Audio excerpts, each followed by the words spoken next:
Hi, welcome to my channel again called Nugget of Wisdom. I just want to talk about what's been going on with global politics again in a way that I think no one else really expresses.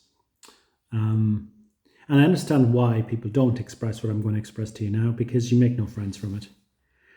But if you want to speak truth about what's happening in the world, you're not going to find it on probably most of the media outlets that are sort of talking about what's going on. So let me just explain to you what I perceive as really going on. Obviously a big issue is about Trump and the ongoing discussions about peace in Ukraine. It's clear to me that Ukraine was basically a puppet of the US when it came to this war. And that's not just a feeling. If you look at the videos on YouTube, you'll find it's all emotional and feelings. It's all about the evil Putin trying to take over Europe, or the evil Trump, deranged Trump, crazy Trump. There's a sort of a tribalism. You have to be on one side or the other. You have to be a Democrat or a Republican. You have to be pro-Trump, or you have to be a Putin puppet. Anybody who expresses a more complex view, a more evidence-based view, will be demonized or pushed out, or left out in the cold and ignored. And that's why probably most of the video channels that I see from mainstream media and from independent media are all jumping on one set of sound bites, either pro-Trump or anti-Trump. What you'll also notice is that the Democratic Party in the US, and all of the people that run that party, a lot of them you and I will never have heard of, but those influential people who are often called the deep state, but people who basically have a lot of control on that party, they obviously now mobilizing to sort of demonize Trump. Anything that Trump does is ridiculous, is terrible, is is disrespectful. He's crazy. He's got problems with his hand. Anything they can think of, they'll mobilize and spend millions of dollars, getting people with placards to go out and protest. But they're the very people. They're the very people who've actually been involved funding and manipulating public opinion so that all these crazy things have been happening between Ukraine and Russia. I watched a really interesting speech by Jeffrey Sachs to the EU, and he tried to explain this to them. He even played recordings of what senior diplomats in America were doing and saying pre the actual the war beginning in Ukraine. And it's clear, there's no question, if you look at the evidence, that the US and the CIA were involved in basically poking the bear in the eye. They were there in Ukraine trying to start a conflict. And it's obvious as to why they were trying to do this. They always have seen Russia as an enemy. Russia has got nuclear weapons.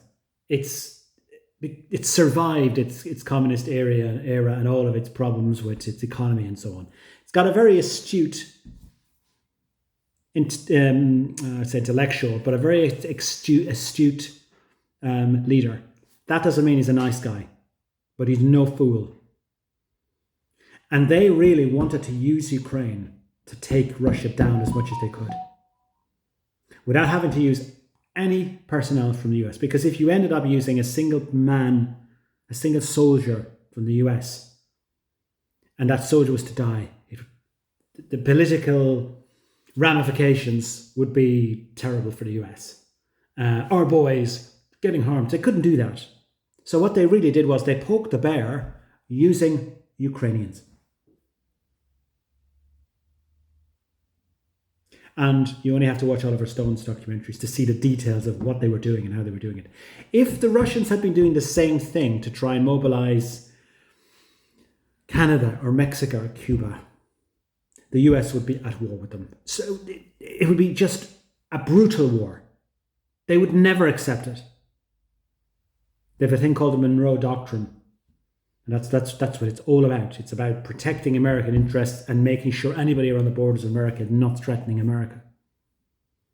So whether Russia was right or wrong to invade Ukraine, from a principled standpoint of view, the US would never allow the same thing to happen on their land or near their land.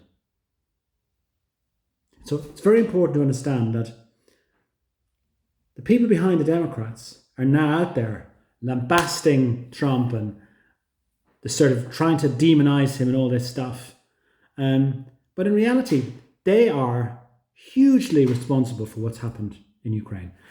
Boris Johnson could have helped and supported the signing of a peace agreement that was made by the Ukrainians. I even heard that the Ukrainians were literally popping champagne. And he became, obviously, Boris Johnson in the UK, a puppet of the US. And the US said, no, we're not having this. About 1 million people, they reckon, have died. That's 1 million, mostly young men, Russian and Ukrainian.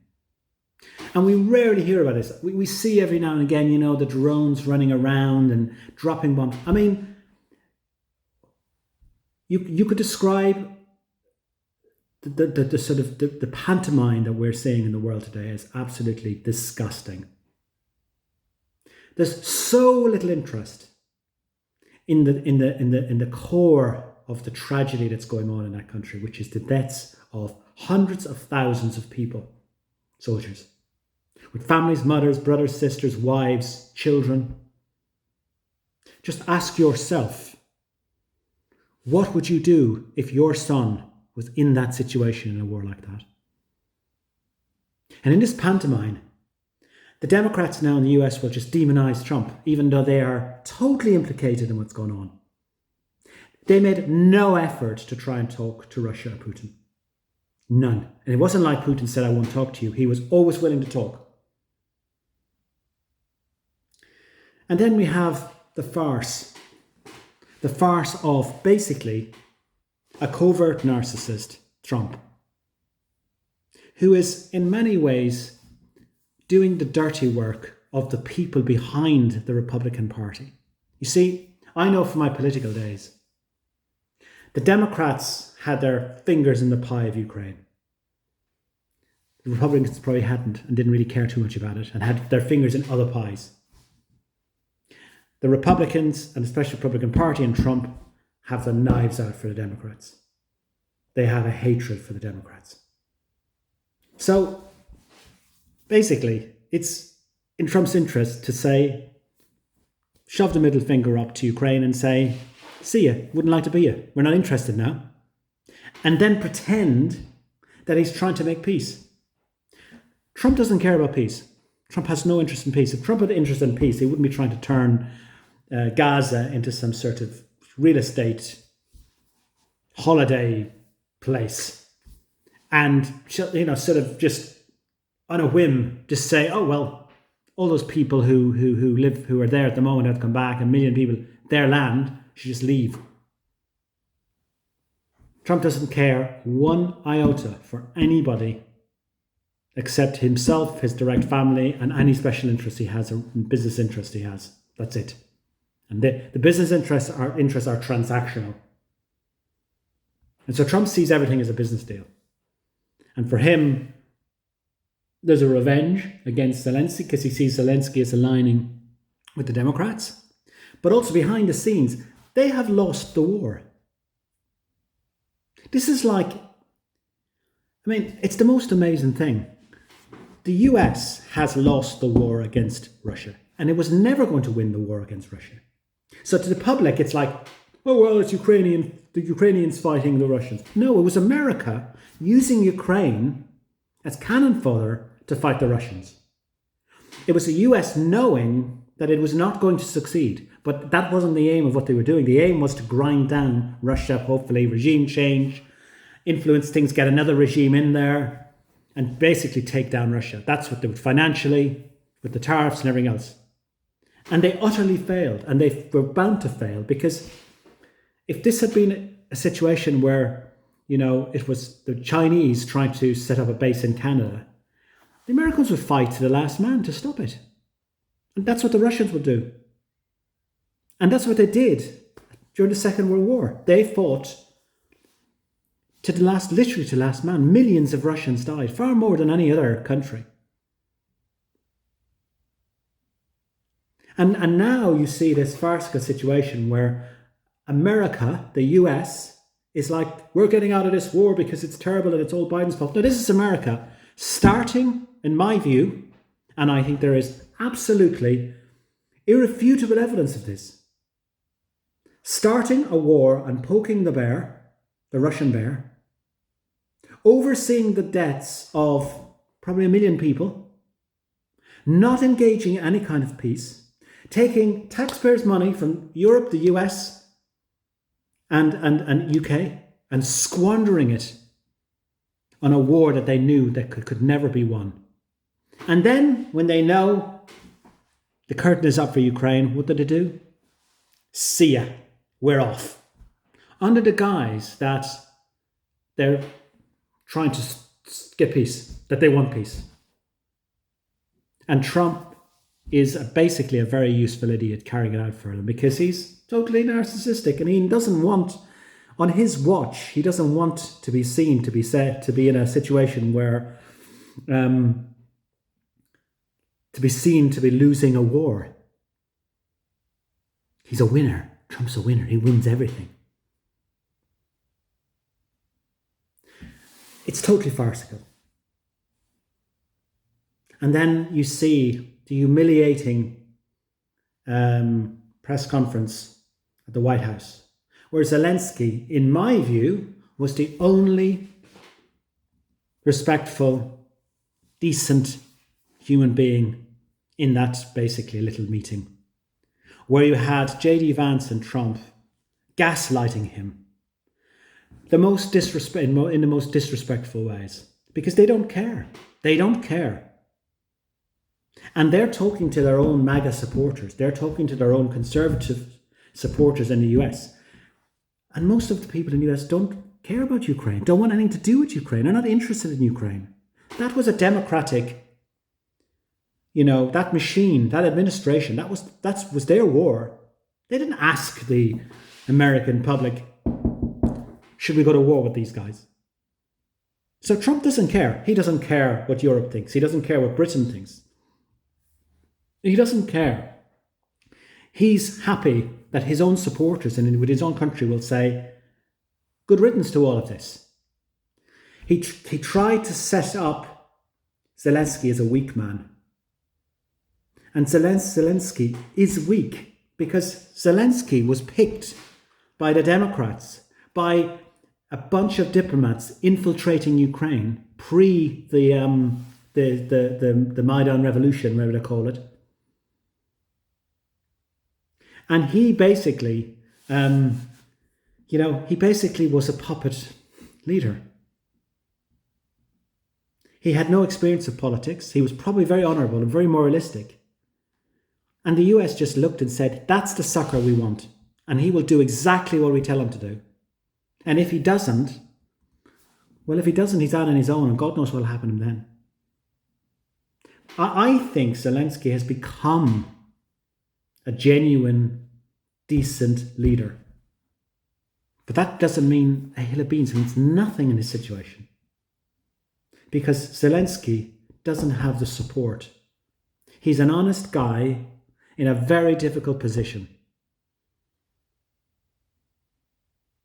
And you've now got all these countries going, oh, it's a disgrace what Trump did. I've never seen anything like it. Let's invite Zelensky to meet the king. It's all garbage.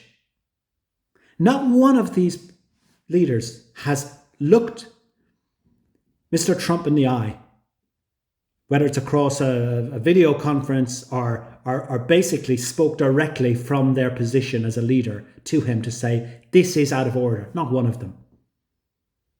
It's like being in a playground and watching the bully kick some boy on the ground. And instead of trying to basically stand up to the bully, they just start patching up the boy and say, "Are you okay?" And sort of, gather around him and say, "We'll help you." But the bully's still out there, and the bully's still doing what the hell he wants. And the reality is that in the US, the people of the US have been tricked, and they've tricked themselves, because they thought by getting rid of a bunch of covert narcissists, the kinds who go, "We love our country, it's all about democracy and freedom," but actually they're selling you out behind the scenes. They went from covert to what they thought was an honest man, but it's not an honest man you're getting. It's an overt narcissist you're getting. It's a guy who says, "I'm going to tell you how dishonest I am. In actual fact, I'll tell you how honest I am, but I'll forget about that, and 2 minutes later I'll tell you something else, just to demonstrate that I really have no scruples whatsoever." But also the people of America, they voted for, we want decent healthcare, we want to bring manufacturing back and all that kind of stuff. We want decent housing. We don't want a load of, rich party donors to be in control of everything. But they're getting exactly what they didn't vote for. They're getting rich billionaires, some tech gurus and tech geeks and people with lots of problems, personal problems, mental health problems, with loads of money, basically gathering around Trump and going, "We're going to change everything." It's all madness. It's all complete madness. You see our completely weak Keir Starmer sitting there beside Trump, offering this meeting with the king. Then talking about freedom and democracy for Ukraine. What's democratic about having a king? It's all a complete pantomime. It's all nuts. And UK and Europe now are going to have conferences and meetings, and they're going to talk about doing this and giving more money to Ukraine. They're giving your money to Ukraine.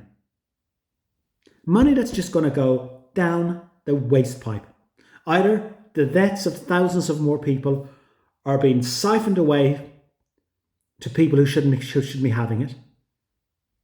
And that's money for your health service, that's money for your pensioners, that's money for fuel allowances. They don't even consult you about it. Without the US, Ukraine is in big trouble. I was going to use some expletives there. And the US is completely walking away. The US doesn't care. And I say the US, I mean Trump and the Trump administration. They don't care. And they don't care what people say about them. That's the thing, they don't. And when it comes to all this absolute nonsense, "I've never seen such a display in the White House." Just look at the UK Parliament. Just listen to them. They talk in a way that doesn't reflect society. "The honourable gentleman said this. My right honourable friend." And they lambast each other, and they're rude, and they're insulting, and they accuse each other of being liars and thieves and everything else. And that goes right down to council level. I seen it when I was in when I was in the unit council. I saw it, and I saw the same people who would stand there and lambast each other come out and have lunch together, like nothing had happened. So this whole thing is an absolute and utter joke. And the media needs to feed off of it. The media wants to feed off of it. The whole pantomime, the more outrageous things are, the more crazy they get, the more eyeballs they get. Today, it's the more subscribers. And so it's all a frenzy of egomania. It's a bit like a ping pong ball match, and you're the ping pong ball. And it just bats from one to the other. The problem we have in the modern world is with the internet, it's been exposed. Is it a problem? Actually, it's a solution as well. Because it gives us the opportunity to see how farcical it all is. And we have a couple of options. One is we can start voting for what we call more right-wing. Well, let me just explain about right-wing for starters. what the hell is right wing? When I see people in politics from liberal or Labour or socialist kinds of parties talking about the right wing and the far right, I think to myself, what's more far right than being complicit in the murder or killing of tens of thousands of innocent people? So all the language we hear is BS. But the problem is, the public are likely to vote for more extremist groups, unhinged groups, groups that really don't have any interest in the whole system and making sure it all works, or how to, create new policies and how to implement changes that will balance, economy and make sure we've got decent healthcare and all that stuff. And we're likely to go through that in the UK at the next election. I could see a coalition where we end up with a crazy party. And people will say, oh, that's great. We got rid of these terrible, funded politicians who are getting all this money. But you'll go through that situation that the US is going through. You'll find that at the end of the term, you're not getting what you wanted. You've got more chaos. You've got more madness rather than less. And so, it's a total pantomime. It's a joke. There's no honesty. There's no honesty in any of this. Go out there and look, and you'll find the only honesty is that somebody's making a buck somewhere. They're making it out of a subscription. They're making it out of big money donors. They're making it out of advertising. And they're using all this up and down, this energy of like chaos and madness. But the crazy truth about all of this is that, it's so simple to fix. Excuse me, my thing here. It's so simple to fix. For rich millionaires with all the money to turn around and say, actually, we want a political system that isn't influenced by money. We're not going to have huge lobbyists with massive amounts of money being put into the system. We're going to make the whole process of electing somebody, it's going to be based on merit, ability, experience, aptitude, skills, all that sort of stuff. That's what they do in their own companies. Elon Musk won't employ a coder just because he hands them $2 million. He'll say, can you code? He'll get somebody with nothing, not even a degree. How can that work in the political system? How can you have a political system that works based on funding from multimillionaires? It can't. That can't. Funding and money is great, but it doesn't get you the people you need to drive something like highly complex government policies and make a country more prosperous. It doesn't. And what you get is you get special interests doing well. And this is what's happening. You can see it. It's the same in the UK, it's the same in Europe. Except in Europe and the UK, the US has heavily infiltrated the political systems. And that's why you'll find in the UK they dare to say anything. You'll notice this sort of, well, Trump is really crazy and what he's doing is totally unacceptable. Oh, Mr. Trump, we're just wondering, we'd like to invite you to see the King. Is it okay if we just say that maybe you could do something different? That's why they're acting the way they are. Because they depend on the US and its money. And I know this because I saw it. The US has a huge influence in politics in the UK and in Europe. And that will also drive extremists who say, we want nothing to do with these people. We want to do our own thing. But they will be getting funded by other large financial donors. People with a really big axe to grind. You see that in the US today. Just look at the people who are donating to Donald Trump.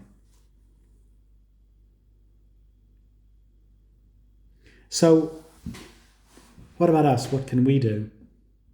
I think it's very difficult, but you've got to look at everything from an evidence point of view.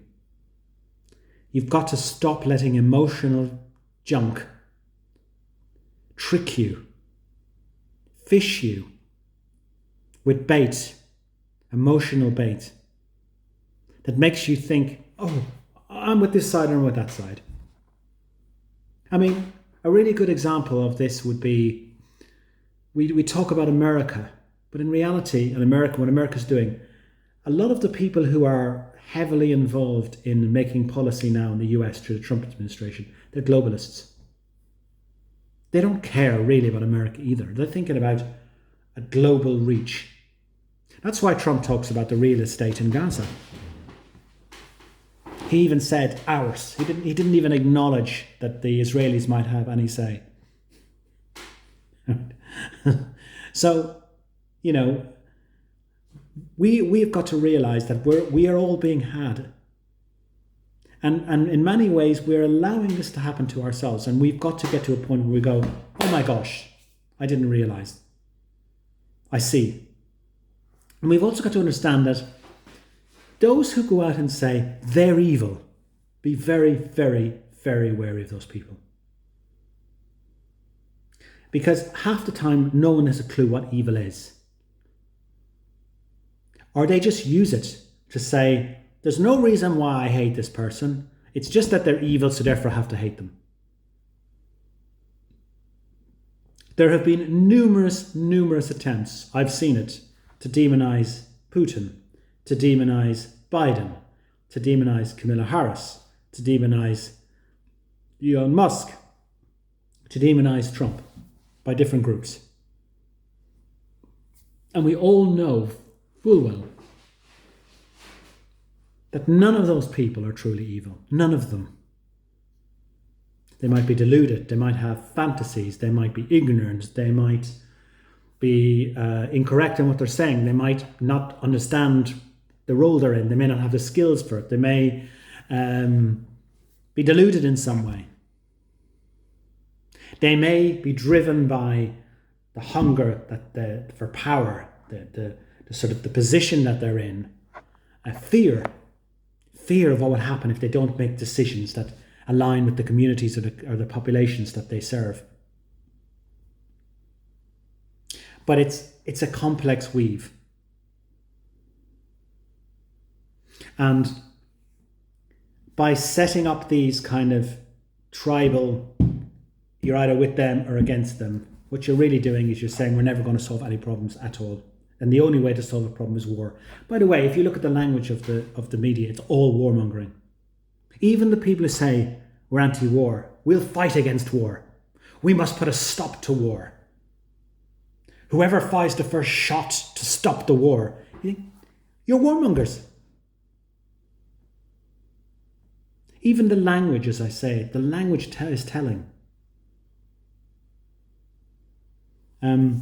So what do? We look at things on an evidence basis. If you want to find out what any of these people are like, there's enough video conversation with all of them for you to just say, okay, let's see how evil Biden or Trump or Putin really is. Let's listen to that 1 hour, 2 hour interview with them. And really, the public should be demanding that all of these people go to a hotel and get locked in for a week. And they're not allowed to come out until they've come up with a peace deal. And that we don't want to hear any of the nonsense anymore. We're not interested in the nonsense of hatred, of demonizing, of trying to cast somebody else as a liar, trying to set up a moral standard of their behavior is as good as ours. Forget all that nonsense. The most important thing is to stop the killing. That's it. The one thing that we all should be focused on today in the world is to stop the killing of innocent people and soldiers in wars that should never have started. Wars that are ridiculous, that mean nothing.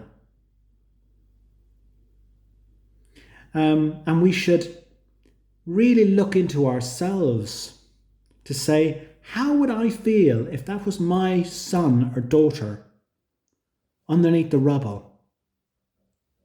Barely alive with broken bones, in a trench with some horrible AI-guided device coming down and dropping grenades on top of me, top of my son. How would you feel about that? These people are our brothers and sisters, no matter where they are. Israeli, Palestinian, Ukrainian, Russian. They are us, we are them. We as the public, and most people in the public domain are good people. We have to start focusing on, stop the nonsense. I don't care whether it was imperialism or it was communism or it's because of evil Putin or because of evil whoever he was.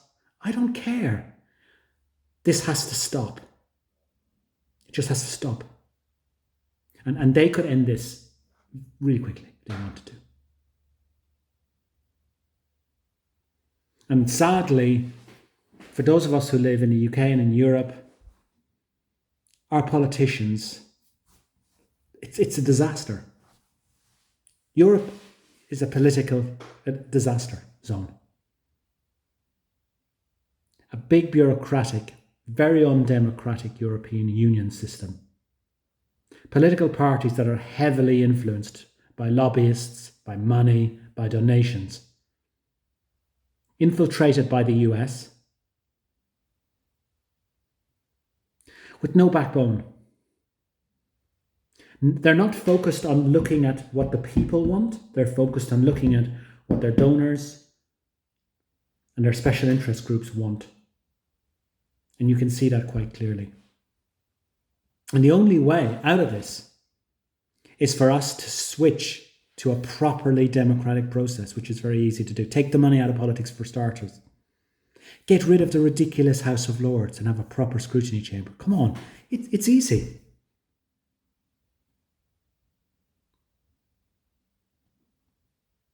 It's how easy is it?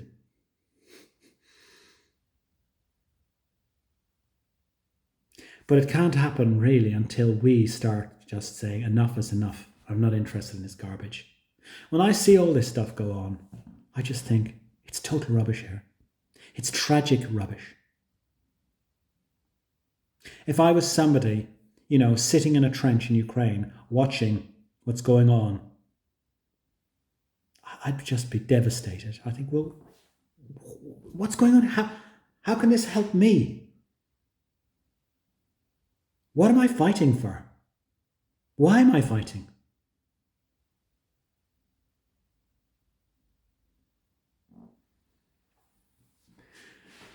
So, and I get a lot of kickback from people because, when you sit in the pub and you've got the people who are the Trump supporters and the people who are the, Zelensky reporters and the anti-Putins and the pro-Putins, you've got to be on one of these sides. You've got to basically be on one of these sides. If you're not, you're just cast out. Out in the cold. In actual fact, you're not just cast out. People find it almost insulting. Because if you say a good thing about Putin, that means you're for Putin. If you say a bad thing about Trump, that means you're against Trump. If you say a good and a bad thing about Putin, then people just think you're incoherent. You don't know what you're talking about. You're a liar. How can you like him one minute, hate him the next? But it's pretty obvious. And, in your life, have you seriously ever met anybody who is truly evil? Have you seriously met anybody who isn't a combination of what you would perceive to be good and bad, things you like and you don't like? Have you ever been able to solve a problem by demonizing somebody or just refusing to talk? Or bullying people in the public domain? Never. It can never happen.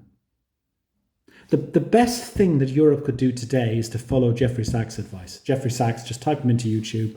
He did a speech to the European Union. I doubt if any of them listened to a word of it. Too difficult for them.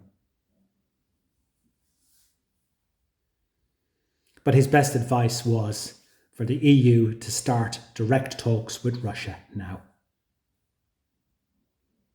Bring Ukraine in, Russia, Europe, UK,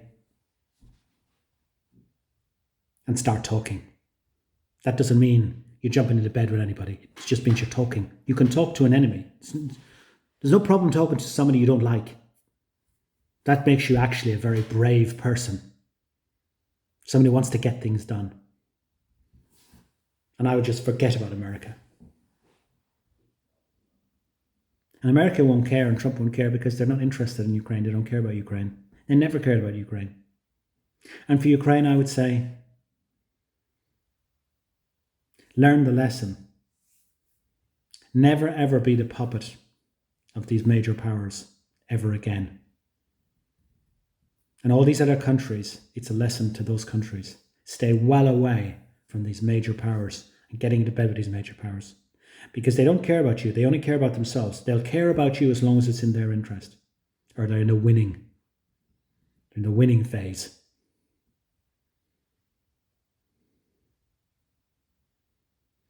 And so I would hope that anybody listening to this would at least start to think about, a more rational, evidence-based analysis of what's really going on. And then kind of reflecting that in the way they consume their media, in what they share, what they don't share. I share every single bit of information I can that I see is good, quality, analytical, respectful, evidenced information of what's going on in the world. I share it on Facebook. That's what I use my Facebook for.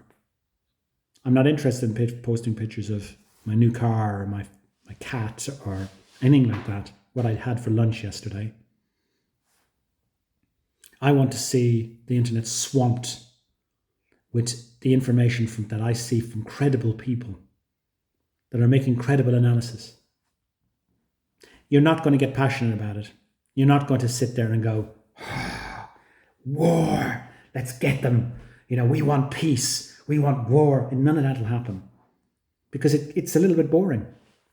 If you listen to John Mearsheimer or Jeffrey Sachs, they're highly experienced guys. Douglas McGregor, highly experienced people who have got a long history of, being in the military or being in economics, being in politics, being in diplomacy, and they just tell it like it is. They just say it like it is. They don't say they love Putin or hate Putin. I mean, they get this thrown at them all the time. But they just tell it like it is. And no amount of BS, and pretty much, I would say, over 90% of the conversation that's going on around the world, from media on all of this, it's not going to bring any peace to anybody. And it hasn't done that. The only reason you'll get peace now in Ukraine is because the US can't be bothered with it anymore, don't want to spend the money, want to focus on other things like their own internal issues and China. That's it. But if you look at the reaction from the rest of the world, especially Europe, it's almost like, oh my gosh, it's terrible. It's a disgrace. What is America doing? It's no longer our friend. I think what Trump did and Vance did at that meeting was totally out of order, outrageous. I felt a deep sadness for Zelensky. But even so, it is doing more to bring peace than anything else that has happened over the last 3 years. That's the crazy part. Those guys who are every day potentially breathing their last breath, knowing that their number could be up at any time. For them, there's a possibility here. They're not going to care about the morals of the etiquette of what happened. They're going to think perhaps if the president of America and Putin are now talking, perhaps it will stop. Perhaps then I can go back to my family, my children. Perhaps I won't be dead like all these other friends of mine who are now dead. So in many ways, the pantomime is a farce, but the pantomime is leading to a potential break, a potential fix. And that's a positive. Also, the other positive here is that this whole farcical pantomime is constantly reminding us that there's something seriously wrong in our politics. How long does it take before the general public, who mostly are peace-loving, just go, this is crazy, we can't do this anymore. We cannot have this anymore. I see people who are literally suffering anxiety from what's going on. I see them every day. I've seen them down the pub the last week. They're ordinary people who are not interested in politics. They're just going, what's going on? It's almost like they just don't know what's going to happen from one day to the next.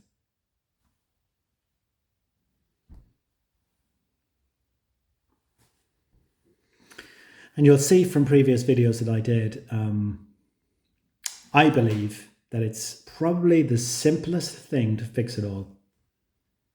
So technically, to fix the political system and to make it far more democratic and far more representative, and have the system turn in such a way that there are much better processes and checks and balances, democratic tools that make sure that the people who get elected are good, and the right people, and then within the system, there's proper scrutiny.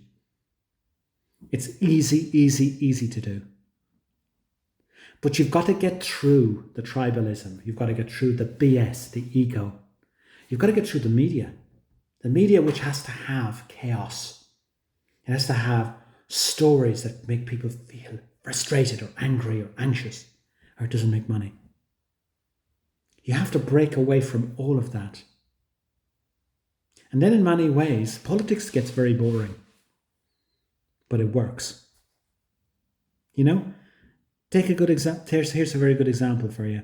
The sewage system in London. Does anybody in London really know who runs the sewage system in London? Is there daily meetings and where we have two different political factions running the sewage system, and chaos and madness and pipes breaking and people's house being filled with feces and urine and anger and fighting? You never see any of that. It just works. That's really how politics should be. But it's not, because there's so many special interests within the political system who are trying to make a quick buck, trying to find a way to lever something for themselves. When you cut that out of the political system, you fix it. You save it. And in reality, what you do is you save humanity from itself. You save people from destroying themselves for absolutely no reason whatsoever. I mean, do any of us want to be the last handful of people on a big pile of rubbish, concrete and structural metal, all peppered with nuclear radiation, looking around and saying, oh my gosh, how stupid were all of us? How insanely mad were we? We had this incredible place. We were given these incredible gifts, these amazing gifts, technologies and abilities to make this place an absolute paradise. And we destroyed it for absolutely zero reason. We destroyed it out of complete and utter stupidity, ignorance, narcissism, madness. I certainly don't want to be one of those people. And if I was one of those people left standing on that big pile, I'd be thinking, how do I learn? How do I learn from the madness? How do I make sure this never happens again? What can we do to make it work properly? Well, we have that opportunity now. And we could do it so easily. And I think people are gradually waking up to the madness of it all. Something is not quite right. Something is broken. Just ask yourself one other question. Most people, a lot of people, work in companies, businesses. Just imagine your company was run the way our political systems are run. How long would it survive?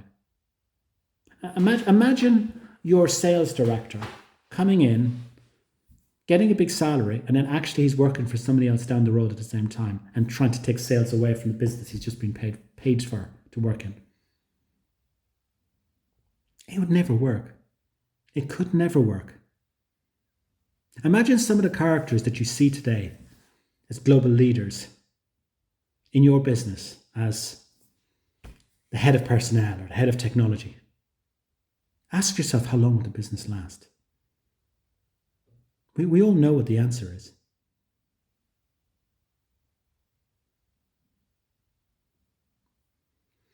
And so that's my little bit for bringing out a slightly different perspective on what's going on.